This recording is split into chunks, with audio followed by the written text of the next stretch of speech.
La leucémie ou le cancer du sang est un type de cancer qui se caractérise par la prolifération anormale des cellules sanguines qui se trouvent dans la moelle osseuse. Ces cellules anormales se multiplient et empêchent les cellules normales de fonctionner correctement. Cette maladie touche aussi bien les enfants que les adultes. C'est le cas de la petite Abby Furco, diagnostiquée d'une leucémie à l'âge de 4 ans. Chaque année 9000 personnes sont atteintes de leucémie en France. Selon les dernières statistiques françaises sur le cancer, ce cancer touche essentiellement les personnes âgées et les enfants. Découvrez l'histoire et l'expérience incroyable de cette petite fille sur son lit de mort. La petite fille miracle Abby Furco a été diagnostiquée à l'âge de 4 ans d'une sévère forme de leucémie et les médecins avaient perdu espoir et disaient qu'elle n'avait que 20% de chance de survie. Ses parents étaient très choqués et malheureux d'apprendre que leur petit ange pouvait les quitter à tout moment. Pendant plusieurs mois, Abby a dû combattre la maladie et subir des traitements éprouvants et très douloureux. Sa famille était toujours à ses côtés pour la soutenir et la réconforter. Elle était entourée d'amour et de joie pour l'aider à supporter sa maladie et ses douleurs. Sa petite et grande famille ne pouvait pas quitter l'hôpital lorsqu'Abby subissait une série de traitements incluant une transplantation de moelle osseuse, une chimiothérapie et une radiothérapie. Mais ses parents, tristes et malheureux, ne pouvaient rien faire pour réduire la douleur et la souffrance de leur petite fille. Tout ce qu'ils pouvaient faire était de la regarder se battre et essayer de l'encourager en lui donnant de l'amour.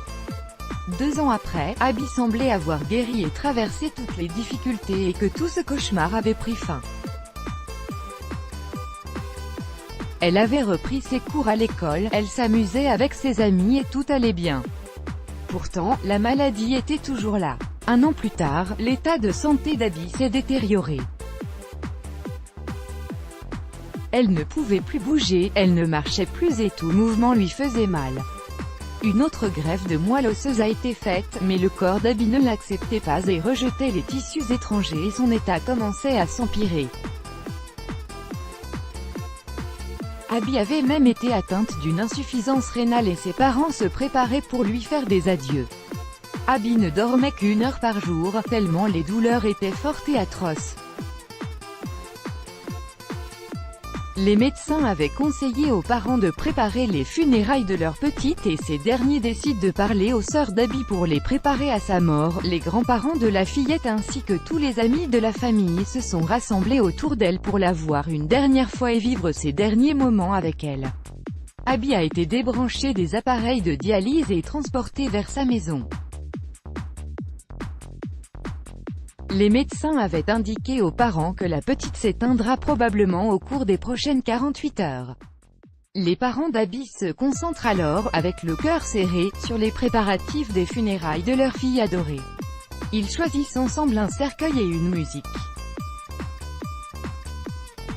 Un jour, Abby ferme les yeux et reste immobile pendant plusieurs minutes.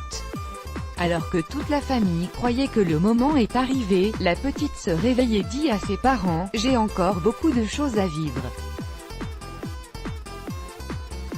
Ni les médecins ni les membres de la famille n'auraient pu imaginer ce qui est arrivé par la suite. Abby avait commencé à reprendre peu à peu ses forces et elle se battait pendant des mois afin de pouvoir marcher de nouveau. Les médecins ont déclaré qu'il n'existe aucune explication médicale à son rétablissement. Selon le docteur Jacob Wessler, du service d'hématologie et oncologie pédiatrique, Abby était très malade, son corps s'éteignait lentement et ses organes ne fonctionnaient plus correctement et chaque intervention ne faisait qu'empirer son état. Maintenant, elle a des hauts et des bas, mais si elle continue sur cette lancée, elle va nous faire passer pour des idiots. Abby est en train de complètement déjouer le sort. Abby est actuellement en rémission. Bien que son pronostic reste incertain, mais sa famille est pleine d'espoir et se réjouit pleinement de chaque minute en sa compagnie. Cette histoire est la preuve vivante que le mental est très important pour améliorer l'état physique quand celui-ci est atteint d'une maladie. Cette petite fille a décidé de vivre encore et son corps a suivi en fait sa volonté. Let's block ADS, why?